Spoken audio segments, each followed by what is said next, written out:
The moment of truth was when I got hired here. Scott said, I want you to go academic, and I said, it's intellectual tyranny, I won't do it. I got my master's though. You know, I had to do what I had to do because, you know, I needed to work, and I got a nonprofit management degree and master's at the New School. But the reality was that I didn't feel fit in an academic world, and I didn't trust the academic world, and I didn't like what I saw about the academic world because I saw a lot that was not really fully reflected in some of the anthropology books that I read from people who were giving their point of view of what they saw of Africa.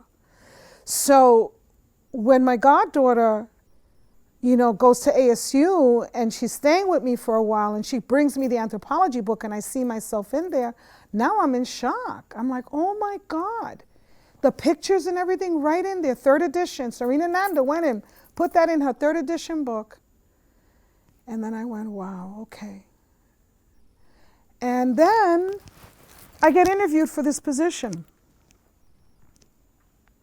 Helen was the acting vice president at the time. Yeah.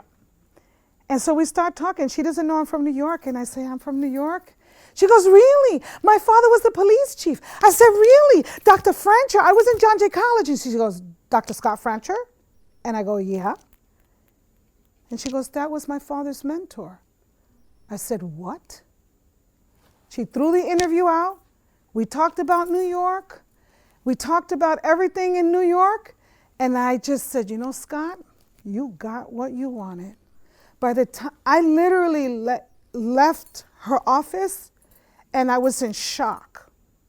And as I'm walking down here, my tears are coming down. And Jerome, Dr. Garrison, who was runs out of his office, Marilyn, they hired you.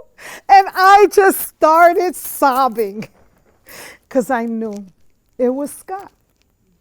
He got what he wanted.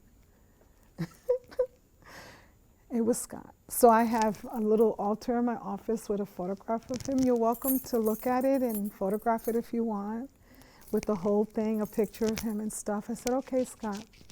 You got what you wanted. I'm going to be faculty. And I thanked him. I said, okay, this is what you wanted from me? And here I am. What year was that? Oh my God, right now my emotion. 2010. Were you hired as an anthropologist or as a storyteller? I was hired as a storyteller. Oh, very good. Yeah, and I was the first storytelling line in Maricopa Community Colleges. They never had a storytelling line. My line was converted as a storyteller.